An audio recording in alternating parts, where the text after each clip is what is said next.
Salutare și bine ați venit pe canalul ABC Crypto Guide, cel mai mare canal educațional de cripto. Vreau să vă mulțumesc tuturor celor care urmăriți acest canal și vreau să urez bun venit celor noi. Mă bucur să pot oferi informații folositoare și sper să creștem împreună această comunitate. Vreau să vă felicit pentru că alocați din timpul vostru pentru a învăța lucruri noi și pentru a vă dezvolta. Am să folosesc povești și exemple pentru a te ajuta să înțelegi lumea cripto cât mai ușor. Vom învăța sau repeta termeni des întâlniți în domeniul cripto și blockchain. Termenii noi de astăzi sunt rewards, apere și API. Rewards înseamnă recompense sau în cazul nostru dobânzi. Apere înseamnă procentul dobânzii anuale standard. API înseamnă procentul dobânzii anuale compuse. Într-un video viitor voi explica diferența dintre apere și API. Tema de astăzi va fi despre Max Rewards și apereurile din ferme. Poate mulți dintre voi v-ați întrebat de ce săptămâna trecută a scăzut așa brusc apereul din ferme. Actual am intrat în săptămâna 6 de rewards.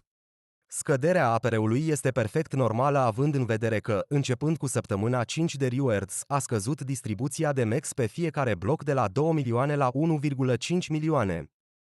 Pentru cei care nu sunt foarte la curent cu ceea ce înseamnă Max Rewards și cum se vor distribui aceste recompense, ne vom uita peste Max Tokenomics, adică planul de distribuire al recompenselor pentru Max. După cum se poate observa și în acest tabel, în prima săptămână au fost 5 milioane de Max pentru fiecare bloc, această valoare scăzând constant. În săptămâna 2 au fost 4 milioane de MEX per bloc, iar în săptămâna 3 au fost 3 milioane de MEX per bloc, urmând ca în săptămâna 4 să coboare la 2 milioane MEX per bloc. Începând cu săptămâna 5 de recompense, distribuția de MEX a scăzut de la 2 milioane la 1,5 milioane de MEX per bloc, această valoare rămânând constantă până în săptămâna 8. Actual suntem în săptămâna 6, deci mai avem 3 săptămâni în care putem să ne bucurăm de acest apere așa de bun.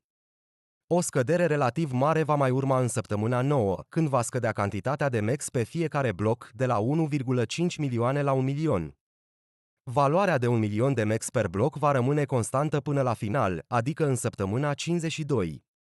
Poate mulți dintre voi sunteți noi în cripto și nu știți dacă apereul actual este unul bun sau nu. Vreau doar să vă spun că foarte rar proiecte bune au un apere așa de mare. Majoritatea proiectelor bune au apereuri ce rar depășesc 15-20%. În concluzie, apereul actual este foarte bun. Creșterea lui depinde în mod direct de numărul de MEX distribuit pe fiecare bloc și totodată de numărul de utilizatori la care se împart aceste recompense. O greșeală majoră pe care am observat-o în ultimul timp este faptul că foarte mulți raportează valoarea fermei la dolar și nu la numărul de MEX sau locked MEX din ferme. Acest lucru este total greșit pentru că noi în ferme primim MEX, locked MEX sau RAID ca și recompense, nu dolari. Trebuie să urmărim evoluția numărului de token primiți ca recompense și să verificăm valoarea din ferme raportată la numărul de token deținuți și nu la valoarea în dolari a fermei. La finalul acestui clip voi da un exemplu pentru a putea înțelege mai bine acest aspect.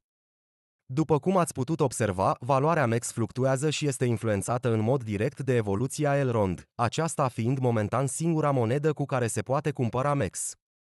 Având în vedere numărul mare de MEX care intră constant în piață sub formă de recompense și utilitatea relativ mică acum pentru că suntem la început de drum cu Maiar Exchange, este de așteptat să vedem o scădere în ceea ce privește prețul MEX. Acest lucru nu trebuie să vă sperie, este un lucru perfect normal și, pe măsură ce tot mai multe proiecte vor fi lansate pe Maiar Exchange, va crește utilitatea și implicit prețul MEX. Luând în considerare numărul mare de monede MEX care vor fi la finalul anului viitor, varianta ca un MEX să ajungă la $1 sau chiar la 10 cenți este exclusă, cel puțin într-un viitor apropiat. Trebuie să înțelegeți cum că prețul unei monede este influențat de numărul de monede existente pe piață și să vă documentați despre ce înseamnă market cap-ul unei monede.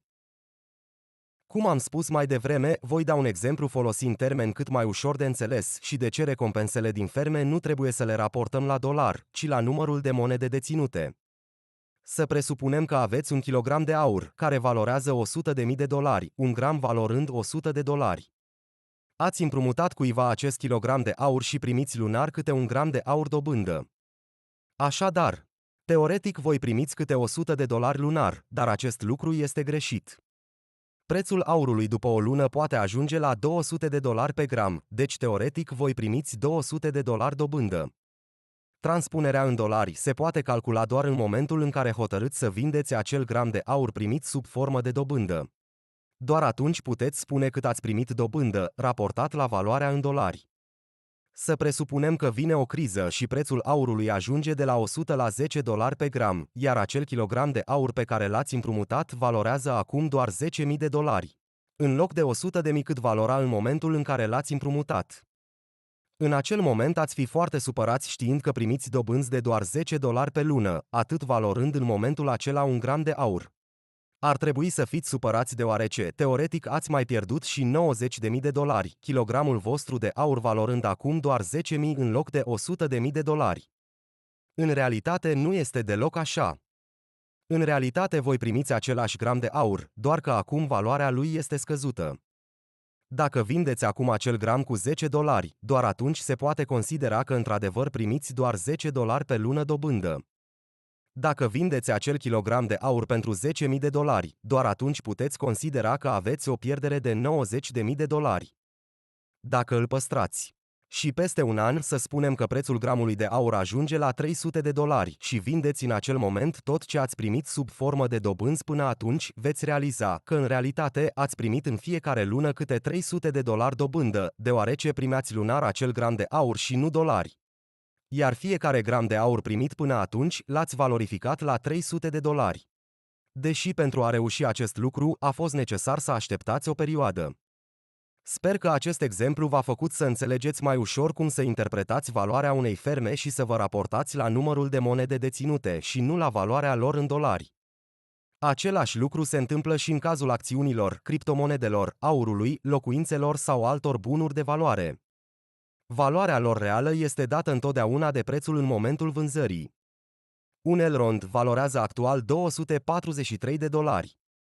Dacă primesc sub formă de recompense un Elrond lunar din staking, aș putea spune că primesc lunar $243. Eu știu că de fapt primesc peste $1.000 lunar, singurul lucru pe care trebuie să-l fac este să adun fiecare Elrond primit până când valoarea acestuia depășește $1.000. Atunci, dacă vând recompensele primite, pot spune că am avut o dobândă lunară de peste $1.000. Vă doresc spor la farmat! Profitați de aceste APR-uri frumoase! Fiți bucuroși că faceți parte din acest proiect grozav și că ați avut șansa să aflați despre el cu mult înaintea altora. Vreau să mulțumesc celor care au ales să stea până la finalul acestui clip.